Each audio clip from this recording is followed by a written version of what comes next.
എറണാകുളം സിറ്റിയിൽ തന്നെയുള്ള 2 നില വീട്. ട്രഡീഷണൽ രീതിയിൽ പണി കഴിപ്പിച്ചിട്ടുള്ള ഈ വീടിന് ചുറ്റും ട്രഡീഷണൽ ടച്ചുണ്ട്. അങ്ങനെയാണ് അത് സെറ്റ് ചെയ്തിരിക്കുന്നത്. നന്ദഭവൻ. അവിടെ മോളെ, അമ്മ പറയുന്നത് കേൾക്ക്. ഈ കല്യാണത്തിന് സമ്മതിക്ക്. അച്ഛനെ നാണം കെടുത്തരുത്. ഗംഗ കണ്ണീരോടെ തന്റെ ഇളയ മകളായ ജാനകി നന്ദൻ എന്ന ജാനിയോട് പറയുകയാണ്. അവളാണെങ്കിലോ തന്റെ അമ്മയോടുള്ള സ്നേഹവും, എന്നാൽ അതിനേക്കാളെല്ലാം അവളെ പിടിച്ചു നിർത്തുന്ന ആ മുഖവുമെല്ലാം അവളെ കൊല്ലാതെ കൊല്ലുകയായിരുന്നു. അതിനാൽ തന്നെ, അമ്മേ, ഇതിനുവേണ്ടിയാണോ എന്നെ ഇത്ര വേഗം വിളിച്ചു വരുത്തിയത്? അവൾ മുഷിച്ചിലോടെ ചോദിച്ചു. അതിന് ഗംഗ, ജാനി, നീ നിന്റെ വാശി കളയെ. നിന്റെ ഇഷ്ടത്തിന് മാത്രം നിന്ന ആ മനുഷ്യനെയാണ് നീ ഇങ്ങനെ വേദനിപ്പിക്കുന്നത്. അവരുടെ ശബ്ദം വല്ലാതെ ഉയർന്നു.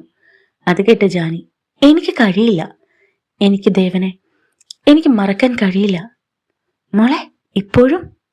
അവരുടെ വാക്കുകളിൽ ഞെട്ടലുണ്ടായിരുന്നു. അതിനു പതിയെ ജാനി, ഇപ്പോഴെന്നല്ല, എപ്പോഴും എനിക്ക് ദേവനെ മറക്കാൻ കഴിയില്ല അമ്മേ. അവരെന്തൊക്കെയോ പറയാൻ ശ്രമിച്ചുകൊണ്ടിരുന്നു. പക്ഷെ ജാനി, അറിയാം, എന്നെ ഉപേക്ഷിച്ചു എന്നല്ലേ, അറിയാം. പക്ഷെ എന്റെ മനസ്സതിനെ സമ്മതിക്കുന്നില്ല അമ്മ. അവൻ എന്നെ ചതിച്ചു എന്ന് എനിക്ക് വിശ്വസിക്കാൻ കഴിയുന്നില്ല. പക്ഷെ മോളെ, 3 വർഷം കഴിഞ്ഞു. 3 എന്നല്ല, 30 വർഷമായാലും അവനെ എനിക്ക് മറക്കാൻ കഴിയില്ല. അവർ തന്റെ മകളെ മറുപടിയില്ലാതെ നോക്കി. ഇനി ഒന്നിനും അവളുടെ തീരുമാനത്തെ മാറ്റാൻ കഴിയില്ല എന്നുറപ്പിൽ. അതിനാൽ തന്നെ അവർ പതിയെ പിന്തിരിഞ്ഞു നടന്നു. ജാനിയാണെങ്കിലോ തന്റെ അമ്മയുടെ തിരികെയുള്ള പോക്കറിഞ്ഞിട്ടും ഒന്നും മിണ്ടാതെ ജനലിൽ കൂടെ പുറത്തേക്ക് നോക്കിയിരുന്നു. അവളുടെ ഉള്ളിൽ നിസ്സംഗത മാത്രമായിരുന്നു. ഒരു ഒറ്റപ്പെടലായിരുന്നു. പുറത്ത് തന്റെ അച്ഛനായ നന്ദകുമാറിന്റെ ദേഷ്യം നിറഞ്ഞ വാക്കുകൾ അവിടെ കേൾക്കാമായിരുന്നു. താൻ കാരണം. അവളുടെ ഉള്ളു വിങ്ങി. എന്നിട്ട് നേരത്തെ തയ്യാറായി വെച്ച തന്റെ ബാഗുമായി ജാനി ഇറങ്ങി. അവൾക്ക് വേദന തോന്നുന്നില്ലായിരുന്നു. കാരണം തന്റെ മാതാപിതാക്കൾ ഇങ്ങനെ തന്നോട് പെരുമാറാൻ കാരണം അത് താൻ തന്നെയാണ് എന്നവൾക്ക് നല്ല ഉറപ്പുണ്ടായിരുന്നു. റൂം വിട്ട് പുറത്തിറങ്ങുമ്പോൾ അവളുടെ കണ്ണുകൾ തന്നെ നോക്കാൻ പോലും ഇഷ്ടമില്ലാതിരിക്കുന്ന അച്ഛനെ നോക്കി. എന്നിട്ട്, എനിക്ക് മനസ്സിൽ ഒരാളെ വെച്ചിട്ട് ഒരാൾക്കൊപ്പം ജീവിക്കാൻ കഴിയില്ല. എന്നോട് ക്ഷമിക്ക്. എനിക്ക് ഈ കാര്യത്തിൽ അച്ഛനെ അനുസരിക്കാനാണ് ഇഷ്ടം. പക്ഷെ അവനെ എനിക്ക് മറക്കാൻ കഴിയില്ല. അവൾ അവരെ നോക്കി കണ്ണീരുമായി ആ വലിയ വീട്ടിൽ നിന്നിറങ്ങി. പോകുമ്പോൾ അവളുടെ ഉള്ളിൽ ഇങ്ങനെ തേങ്ങുകയായിരുന്നു.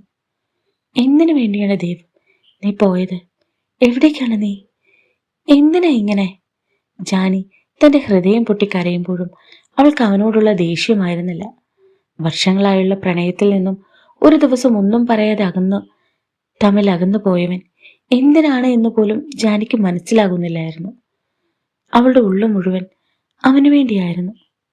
എന്നാൽ ഇതേ സമയം കുറെ രാജ്യങ്ങൾക്കപ്പുറം UK മണ്ണിൽ തണുപ്പ് നിറഞ്ഞ കാലാവസ്ഥയിൽ കയ്യിൽ ഒരു കുപ്പി ബിയറുമായി അവനുണ്ടായിരുന്നു.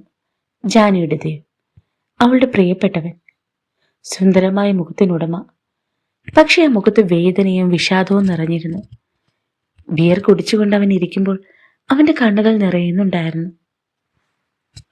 കുറച്ച് നിമിഷങ്ങൾക്ക് ശേഷം അവൻ പോലും അറിയാതെ അവന്റെ കണ്ണുകൾ അടഞ്ഞു തുടങ്ങി. അപ്പോഴും അവനെ കാത്ത് അവിടെയുള്ള മേശയിൽ അവൻ കഴിക്കാനുള്ള മെഡിസിനുകൾ ഇരിപ്പുണ്ടായിരുന്നു. അപ്പോഴും കുറെ സമയങ്ങൾക്ക് ശേഷം രാത്രിയാണ്. ഇരുൾ വീണിട്ടുമുണ്ട്. ഇരുണ്ട ആ ശൂന്യമായ ഹാളിൽ ഒരു മങ്ങിയ ബൾബിന്റെ മഞ്ഞ വെളിച്ചം മാത്രം. നടുവിൽ ഒരു പഴയ തടി കസേരയിൽ ഒരു പെൺകുട്ടി കെട്ടിയിട്ടിരിക്കുന്നു. കട്ടികൂടിയ കയറുകൾ അവളുടെ കൈത്തണ്ടയിലും കണങ്കാലിലും ആഴ്ന്നിറങ്ങിയിട്ടുണ്ട്. അവളുടെ ഓരോ ചലനവും തൊലി പൊളിക്കുന്ന വേദനയായി മാറി. ആ പെൺകുട്ടിക്ക് ജാനിയുടെ മുഖമായിരുന്നു. അവൾക്കരികിലേക്ക് ഒരുവൻ ഇരുട്ടിൽ നിന്നും പതിയെ നടന്നു വന്നു. അവന്റെ കയ്യിൽ ഒരു ഇരുമ്പ് ദണ്ടുണ്ടായിരുന്നു. അവന്റെ മുഖത്ത് ഒരു ഭാവവ്യത്യാസവുമില്ല. കണ്ണുകളിൽ ഭ്രാന്തമായ ഒരു തണുപ്പ് മാത്രം. അവൻ അവളുടെ നേരെ നടക്കുമ്പോൾ ബൂട്ട്സിട്ട കാലുകൾ തറയിൽ തട്ടുമ്പോഴുള്ള ശബ്ദം ആ നിശബ്ദതയിൽ മുഴങ്ങിക്കേട്ടു. അവൾ പേടിച്ചു വിറച്ച് ദയവായി എന്നെ വിടൂ എന്നവൾ കരഞ്ഞപേക്ഷിച്ചു. പേടികൊണ്ട് ശബ്ദമിടറി. അവനൊന്നും മിണ്ടാതെ കസേരയ്ക്ക് ചുറ്റും നടന്നു. ഒരു വേട്ടമൃഗം ഇരയ്ക്ക് ചുറ്റും നടക്കുന്നത് പോലെ. പെട്ടെന്ന് അവൻ ആ ഇരുമ്പ് ദണ്ടെടുത്ത് അവൾ ഇരുന്ന കസേരയുടെ കാലിൽ ആഞ്ഞടിച്ചു. അവൾ ഞെട്ടിത്തരിച്ചു. പേടിയോടെ കണ്ണുകൾ ചിമ്മി. അവൻ അവളുടെ നേരെ തിരിഞ്ഞു. നീ ഇവിടെ നിന്ന് പോകാമെന്ന് കരുതിയോ? അവൻ പതുക്കെ ചോദിച്ചു. അവന്റെ ശബ്ദം പേടിപ്പെടുത്തുന്ന രീതിയിൽ ശാന്തമായിരുന്നു. അവൻ ഇരുമ്പ് ദണ്ട് അവളുടെ തോളിൽ അമർത്തി. വേദന കൊണ്ട് അവൾ ഉറക്കെ നിലവിളിച്ചു. അവൻ ആ ദണ്ട് കൂടുതൽ അമർത്തി. അവളുടെ എല്ലുകൾ ഒടിയുന്നത് പോലെ തോന്നിച്ചു. അവൾ വേദന കൊണ്ട് പിടഞ്ഞു. കരയരുത്, അവൻ അലറി. നിന്റെ നിലവിളി എനിക്ക് പിന്നെയും നിന്നെ വേദനിപ്പിക്കാൻ തോന്നുന്നത് പോലെ.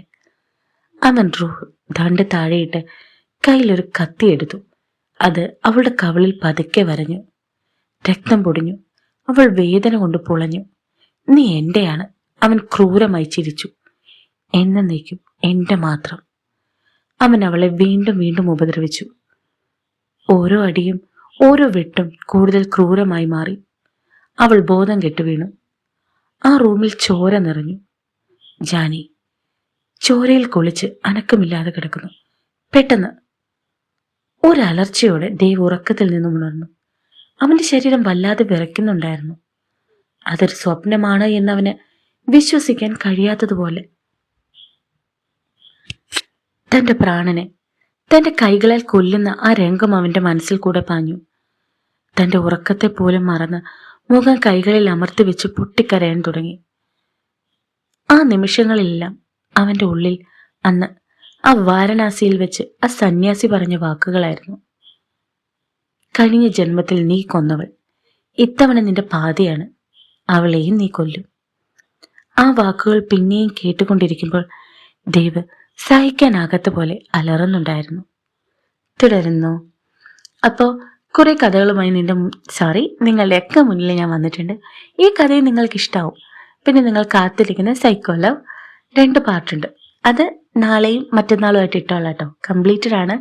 പിന്നെ ഞാൻ പറഞ്ഞല്ലോ, കുഞ്ഞിന് വയ്യാണ്ടായി, നമ്മൾ ഒന്ന് റിട്ടേൺ ആയി ഒന്ന് എന്താ പറയുക ഓണായി വരുന്നതേ ഉള്ളൂ.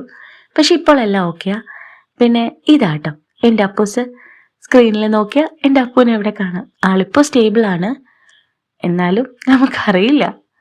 അപ്പോൾ കഥയിലെ അഭിപ്രായം പറയണം, സപ്പോർട്ട് ചെയ്യണം, കമൻറ്റ് ചെയ്യണം.